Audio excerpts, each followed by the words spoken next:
welcome, folks. It's Sunday night. I'm here again for your listening delight. And fuck you, folks. We are here for Paul McGann, Sheridan Smith, Carol Ann Ford, and Jake McGann. And we've always got the cover right there. Season 4, story number 10 of the 8th Doctor Adventures, To the Death. Spoiler alert, something happens here. It's in the title. What do you think? Before we get to that, well, let's get to this. It's who's been able to attend this evening. Joining us from Corpus Christi, he has a beer that must feel it. Texas somewhere else. How are we doing, Timbo? Happy Mother's Day. Exactly. Happy Mother's Day to everyone, unless you're in the UK, because we keep moving ours and it's already been. He has the funder from the under. AJ, how goes it, mate? Hi guys, how are you? Good to see you, mate. Jake, how you doing, buddy? I'm doing fine, thank you for having me.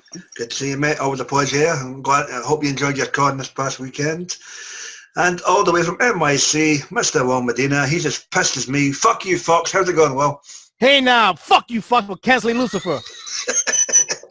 Hashtag save Lucifer. Hashtag pick up Lucifer. Yes, I'm on a crusade with Tom Ellis and co. Fuck the TV networks. So, yeah, To the Death. Paul McGann, Sheridan Smith. We have the Dalek Time Controller. We have Lucie Miller, still ill. We have Susan and her son Alex. And we have Daleks running amok. And we have the monk and Tamsin fucking Drew. What did you think? Well, let's find out. AJ, opening thoughts, mate. To the Death, Paul McGann and Sheridan Smith. And many others. I think this one was a lot better than the last part because there's a lot more at stake in this one. Literally, like, the entire planet's at stake. I like the whole idea, spoiler alert, that basically the Earth is going to become a massive petri dish and just float through space and affect the other worlds and all that, which I thought in a way is really clever. We'll get through more bits of it later, but a lot of sacrifices were made in this story for characters, so it was quite well done. All right, mate. Yes, there's a lot on the line in this one, and I can kill. Jake, was this one any better for you? I actually really like this one, and for me, this is what a finale should be. It has all the right elements to a finale, like, spoiler alert, a death, which I think should, like, a big, impactful one, which I think should be in every finale, to, like, summarise the season sort of thing. I love the scenes between the Doctor and Susan, especially one at the beginning. I feel it's really well written. That's one thing I can't thought about this story. The writing and acting, I think it was done beautifully. I even preferred the monk and Tamsin in this story a lot more than I did in the previous one. And that's all I'm going to say about it, because I ended up going on how good the writing and scenes were. All right, while you mentioned the monk, who played the monk there? Was it Butterfield? Well, The monk was played by Graham Garden. What the fuck did I get Butterfield for? Fuck me. Graham Gardner, yeah, he was really good in this thing. Timbo, open the thoughts, mate. What do you reckon? Yeah, it was excellent. It was excellent, like you said, series finale to a really good story. I think it was very devastating for the Doctor, isn't it? I mean, he loses 2 friends and their grandson. I mean, so a great grandson. So I mean, it's just like it leaves him off to go. Off the dark guys, yeah, off the dark guys eventually. But yeah, it's an excellent finale. It ends that run of episodes too. Like you just said about Dark Guys. This after taking a year off and going back to the main range for a trilogy or something, then they come back with Dark Guys. Now he's on the box set run. Oh, Mary Shelley, yeah. Okay. I think it was very clever to do that though, to go to start doing the box set thing, and look how successful they are. I mean, they've got 4 different ranges on that now, and it's just really good stuff. But I mean, back to this, yeah, it's very good, very good. I think it was really clever that they actually killed off a main character that everybody liked at the time, I guess, too. Sheridan Smith, Lucie Miller, and I think that it's very effective. So, good job. All right, kill. All right, well. This was a total shocker because even though it is a second part of a 2-part finale, to see that how many people die in this story was totally a shock. Yeah, because this story is my first time listening to it, but I was aware of who gets killed up on this because this came out many years ago. I was aware of it already, but I was a little bit upset that the monk didn't get his comeuppance for of his what he did because when yeah, he basically gets shouted at, didn't he? I think he's got to go to his room. Yeah, you know. Yeah, so, yeah. because in reality he's the one that did everything. He rescued the freaking the Dalek time controller. He's the one that brought the virus to Earth. He tried to steal all the architects from the planet Earth to sell it, and because of him interference with this, even though you didn't like it, Tamsin Drew gets bumped off in a messed up way. So it was all on him. So I was a little bit upset that the doctor didn't deal with him for that, because especially after seeing his great grandson and his good friend die, I think personally I would have took something and stabbed him in both his hearts. I don't care. Well, this is Doctor Who. No, you know, the Texas Chainsaw Massacre, to be fair, but I agree. I enjoyed the hell out of this now for obviously for one particular reason. My disdain for Taz, I can't even say her name. Tamsin Drew. Oh, Nancy Drew. Nancy Drew is well documented. Nay Hampton, the actress, she's only playing me what she's got, but oh God, I just couldn't stand her. I mean, I will give her this. She tried to redeem herself towards the end of her run there. But is this right? But by then, I'm sorry, sweetheart, it's still a little too late. You're still a bitch. I mean, to be fair, she was manipulated, wasn't she? And she lied. Yeah. She was lied to. I'll give her that. But if you're that easily manipulated by the monk, who's not exactly the best of liars to begin with, sorry, you're not just whistling Dixie. The death, well, we'll get into that, but the body count here is high. The mental scars for the Doctor is high, as you will find out as you get into Dark Eyes, episode 1, where the Celestial Intervention Agency has to step in, basically get him out his funk. The Petri dish analogy that AJ alluded to is a good one. It's all a case of, it's essentially a second or third invasion for Susan. She must be getting sick of this shit, man, because everywhere she goes, there's a Dalek invasion trying to do the same thing. Paul McGann is awesome as ever, but piss off, that's a later. So yeah, that's my apologies, folks. I'm in the middle of a crusade trying to bring down Fox. So yeah, fuck you, Fox. AJ, anything that stands out for you within this tale? Yeah, basically, you can hear me, yeah? Yep, go for it. Yeah, okay, cool. Basically how that everyone thought the Doctor was dead at the very beginning of the episode, like, everyone was devastated, you know, and they're like, oh, we're going to take him to the TARDIS, you know, and he had this little smile on his face, apparently, at the very beginning. Obviously, he wasn't being dead. Okay. I mean, so I thought that kind of stood out for me, how they had to basically get him to the TARDIS to renew him. Also, one thing that I found weird, the TARDIS key. TARDIS keys don't react to each other. They react to the TARDIS's presence, don't they? Well, Susan had one apparently this story, didn't she? Yeah, but like the way she's saying was, you know, the closer we get to another TARDIS key, basically we'll find the TARDIS that way. If I remember correctly, they only reacted to the presence of the TARDIS itself, yeah? Again, that's down to interpretation. That's down to whoever's fucking sure on it at the time. Oh, okay. I mean, all right. You know. I'm just nitpicking. I'm sorry. Yeah. No, you're right to ask the question, but I wouldn't make a big deal with it. Timbo, would you recommend anything stand out? Well, I don't remember that ever being a thing. Was it? And when was it? In one particular story? I don't know. Just AJ, you want to the Ninth Doctor one, yeah, where he lost the TARDIS, and when it came back again, his key started flashing. Oh, okay. Yeah. I've done that with Smith as well, to be fair. Now, yeah. Okay. Quite a few times. Well, I just think. I appreciate the death count and how important that is to the story. I think they made a mistake by killing off, what's his name? Jay, is it? Oh, Jake McGann. Yeah. Yeah. Was it Alex? Alex, yeah. Okay.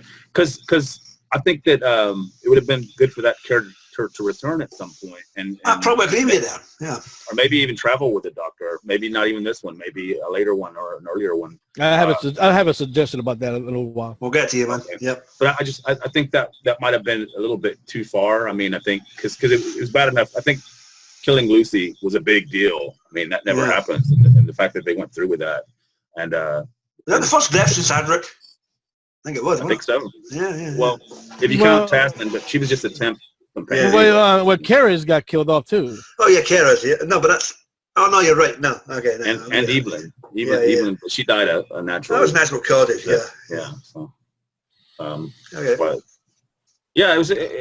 I just think that would be one thing I would have left out of it, just so the character could return at some point, because I think he was an interesting. It's interesting for the Doctor to have a great grandkid, and that'd be really cool to bring him back sometime. Okay, that's a fair criticism, mate. We'll take that on board. Jake, anything for you, mate? A highlight of this story for me has to be Paul McGann's, like when he was acting as the Doctor when Lucy dies. I think that piece of acting was just great. This emotion he poured into this story alone has to be, for me, with all the audios I listened to him, has to be one of his best for emotive acting. Like, same could go for Coral Ann Ford. She was really good in this story as well. Same with Lucy. No one was bad. Like, some audios would get an actor that's like not as good as the others, but this one was phenomenal to me. And I like all the nods to Dalek Invasion of Earth, like when Susan talking to the Doctor. I like how it all intervenes. I especially like Paul McGann's monologue at the end, which mirrors his one in Dalek Invasion of Earth, just slightly edited to fit him. All right. That's what I think about I know you struggled with the one last week or 2 weeks ago, whenever we done it, but this is a prime example of why you've got to have a story that builds it up, and then you have a finale like this. So, fair enough. All right, well, what do you reckon, Matt? Well, besides the devastation of the death, I feel like, I don't know how, even though it's written by Nick Briggs, I can't believe he haven't come up with a concept to that, because of Alex dying, that his part of Time Lord DNA activated, he regenerates, in a future storyline. Well, you know what, as much as that's a fair point, how many half Time Lords are we going to have? I mean, Well, the thing is, I think because he's only half Time Lord, I think maybe his memory will be lost and all that stuff. So and we won't know how he will look like. It won't be the same actor, so it'll be somebody else. So that's a concept about now for Lucie Miller. Since we have seen now the Doctor interfere and so many with his companions and all that, especially the recent Doctor who just left, interfere with a certain death of a companion. I'm shocked that they have not done it in Big Finish that he does save Lucie Miller from this death in a certain way. That was explained. I think Nick Briggs came out in an interview one time and says it was really tempting to go back and do that, but Sheridan Smith's career is just basically skyrocketed that you wouldn't get her on a regular basis. Well, no, I think this would either be a one story, and in which because of her illness. Remember, she's still very ill from that virus that she had. Again, which is why you're going to get a couple of maybe short trips after. You've already had two. That's what I said. And that he gives something to cure her, but again, maybe a side effect is she loses her memory of him. So that's what you can cure her. You like the actress would have left anyway, is what you're saying, right? So I mean, it seems like probably, why not do that once? Why not do that once and have her go out with a bang, literally? So she might not have left back when she recorded it, but a couple of years down the line, I mean, she would have. No, but didn't they have to ride around her because she was having so much other work, like on stage? Well, hence why Tamsin was brought in for 3 or 4 stories. So I mean, obviously the actress is going to leave anyway at some point, or be unavailable. I don't know. It only takes them a day to knock one. Well, look what happened with look what happened with Ruth Bradley and Molly in the Dark Eyes thing. You had to recast thing, right? it. Yeah. You had to bring in Levchenko. I mean, again, it's due to the availability at the time. And also, I think the Eighth Doctor need to confront the monk again for this nonsense. So because after this story, you don't see the monk again until he faces the Fifth Doctor. And of course, but it is the same monk from after this storyline. So for the monk's point of view, not for the Doctor's. That's what I meant. That's what I meant from his point of view. But I wish he would run. So Rufus Hound's interpretation of the monk comes after Gary. What's his name? Oh, the recent one. Brain Garden. Yeah. Yeah. Graham, where am I getting Gary for? Fuck. All right. Graham Garden, yeah. So, from the point of view of the monk, Rufus Hound's after him, but it's not happened to Pete Davidson's Fifth Doctor. Yeah, okay, I'll give you that. Yeah. So that's what I'm saying. That'd be good for the ape to run into him again to deal with this nonsense. Well, they deal with the Candyman right now in the fucking Ravenous, you know. For me, I enjoyed the shit of this. The stakes were high. The peril was there in plain sight. Carol Ann Ford, all right, from her point of view, maybe she's kind of rehashing the same story for the TV episode in which she left, but at the same time, it was kind of different because her quote-unquote son was caught up in the mix. Lucy went by the wayside, and again, what's her name who played Tamsin Drew again? Nikki Wally, yeah. Nikki Waldley, who's obviously a regular on the Catherine Tate show. And they helped me her, but I just couldn't stand her. She was shoehorned in there, obviously to fill the void left by Sheridan Smith that year, who was obviously busy. She was too easily manipulated. And the only story I can give her a pass on is the Book of Kells. Other than that, you just see her slowly but surely get down that slippery path. And by the time she gets shot by that Dalek, I was fucking cheering, man. I was going, yes! But that's just me. Other people have got their own companions who they can't stand. Hell, to sit with the folk who don't like Clara.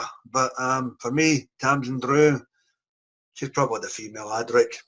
They haven't Nicky Waldley, but that's just my interpretation.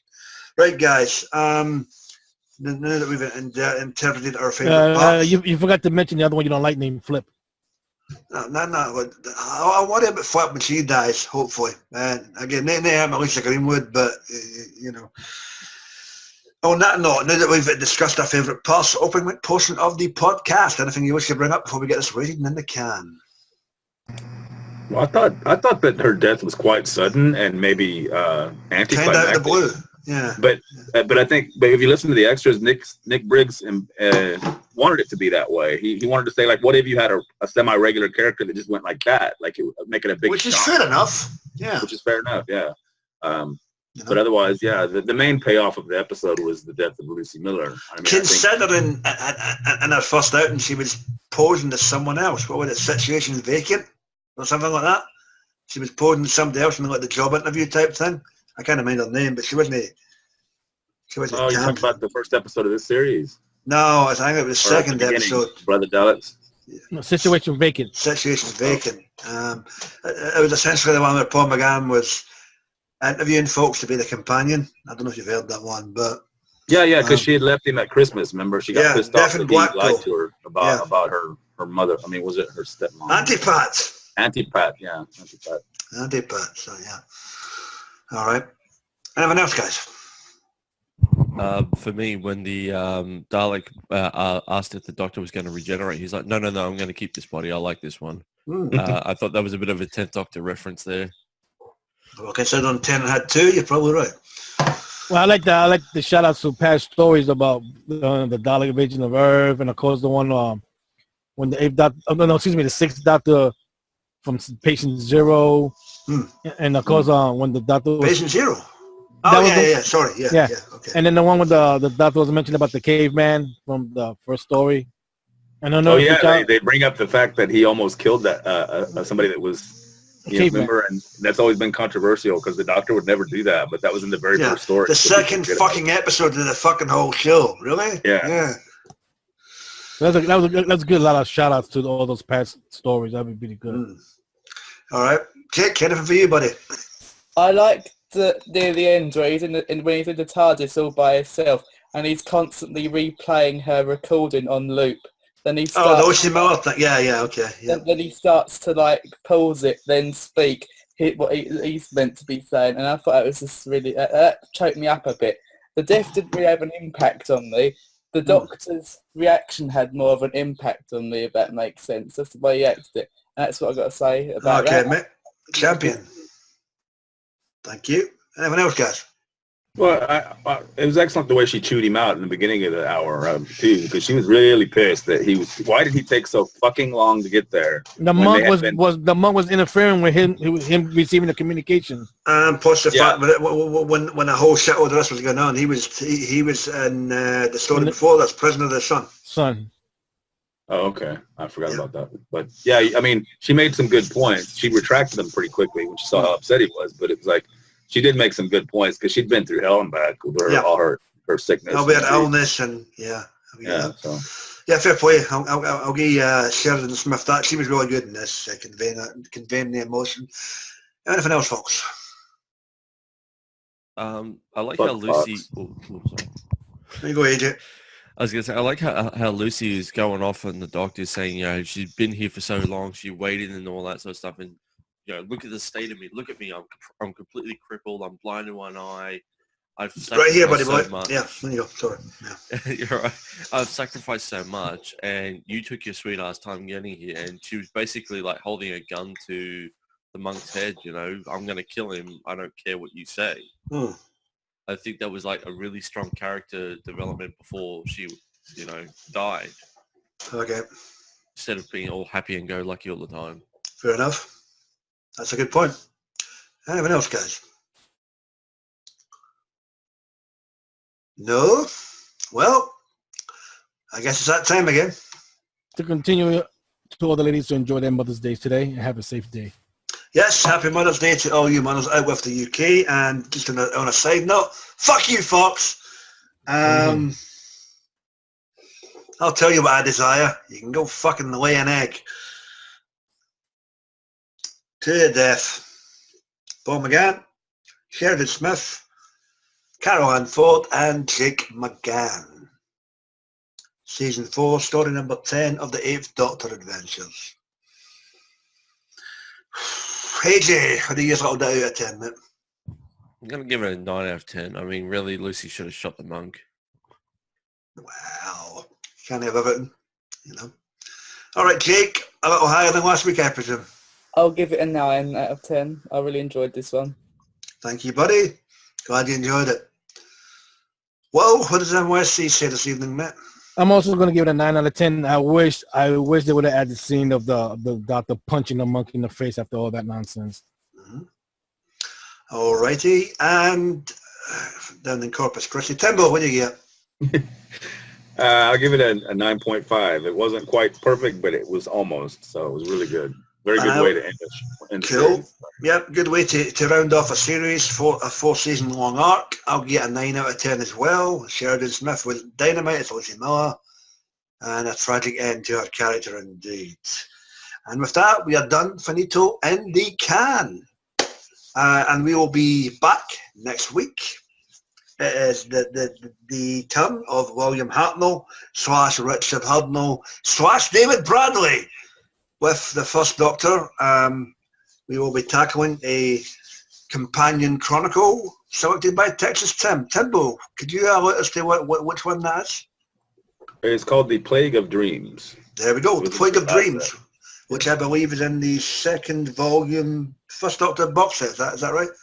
Yeah, the last one we got. Yeah, which is essentially season 12 of the companion chronicle. So we'll give that a go, another hour, and we'll see how that pans out. So The Plague of Dreams. I look forward to that.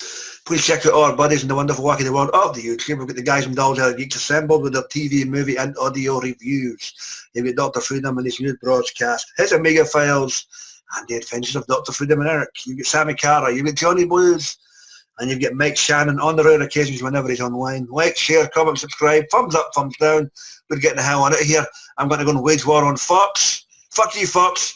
And yes, hell shall rise. Save Lucifer. We're getting the hell on it here. And fuckity bye. Pick up Lucifer. Fuck you, Fox. Drop dead, Fox. See you later.